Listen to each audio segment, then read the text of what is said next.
सामीन अस्सलामु अलैकुम। आज 27 जून है, चांद की 15 तारीख़ है। उधर मजलिस इत्तेहादुल मुस्लिमीन के सदर मोहतरम जनाब असदुद्दीन ओवैसी साहब ने बड़ा ऐलान किया है। उनका ऐलान ये के मुताबिक उत्तर प्रदेश विधानसभा चुनाव में, असम्बली चुनाव में मजलिस 100 सीटों पर अपने उम्मीदवार उतारेगी।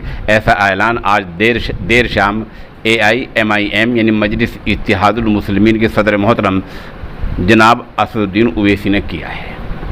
उन्होंने बताया कि उनकी पार्टी चुनाव में 100 उम्मीदवार मैदान में उतारेगी। उन्होंने ये भी कहा कि हमारी और किसी पार्टी से भी चुनाव की या गठबंधन यानी इत्तेहाद के सिलसिले में कोई बात नहीं हुई है। ये भी उन्होंने आज वजाहत कर दी है।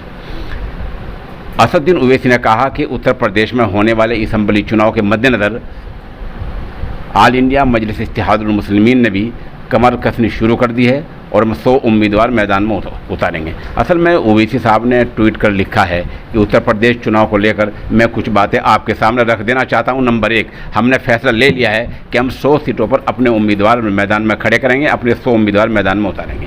पार्टी ने उम्मीदवारों को चुनने की प्रक्रिया शुरू कर दिया, उसका अमल शुरू कर दिया और इंतखाबी अमल जो उम्मीदवारों के चुनने का, उम्मीदवार बनाने का जो अमल होता है, कुछ शराइत होती हैं, कुछ ज़ाब्ते होते हैं, वो अमल भी उन्होंने शुरू कर दिया है।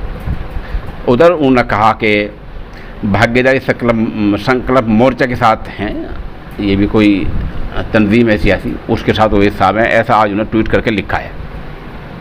बहरहाल 100 उम्मीदवारों के मैदान में उतारने का ऐलान किया है और ये मजलिस का एक बड़ा ऐलान है।